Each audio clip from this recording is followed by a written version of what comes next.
দুইটা সময় তওবা করে লাভ নাই। একটা হচ্ছে মৌতের যন্ত্রণা শুরু হয়ে গেলে, মৃত্যুর যন্ত্রণা শুরু হয়ে গেলে আগে পা থেকে শুরু হয়ে আস্তে আস্তে গলার দিকে আসে। হাদিসে যেমনটা এসেছে, সূরা ওয়াকিয়ার মধ্যেও আছে যে পায়ের দিক থেকে যন্ত্রণা শুরু হয়ে আস্তে আস্তে আস্তে আস্তে এই গলার দিকে আসে, এবং আত্মাটা গলার এখানে যখন চলে আসে, এখান থেকে মালাকুল মউত আত্মাটাকে নিয়ে চলে যায়। এবং চোখ দিয়ে তাকিয়ে থাকে মানুষ, রুহটা চলে গেলে মানুষ চোখ দিয়ে তাকিয়ে থাকে। দেখবেন এই কারণে মৃত ব্যক্তি তাকিয়ে থাকে, চোখ খোলা থাকে। এবং তখন আসমান থেকে সিঁড়ি নামিয়ে দেওয়া হয়, ওই সিঁড়িতে করে আত্মা চলে যাচ্ছে, ও তাকিয়ে দেখে যে আত্মা চলে যাচ্ছে। এবং মানুষ মারা যাওয়ার পরে চোখ জীবিত থাকে অনেকক্ষণ।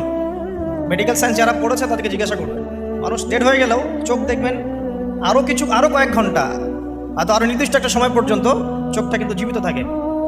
এই জন্যে চোখ বন্ধ করে দিতে হয়। যাই হোক, যেটা বলছিলাম যে মৌতের যন্ত্রণা শুরু হয়ে গেলে তওবা করে লাভ নাই, তওবার দরজা বন্ধ। আর পশ্চিম দিক থেকে সূর্য উঠে গেলে তওবা করে লাভ নাই, তওবার দরজা বন্ধ।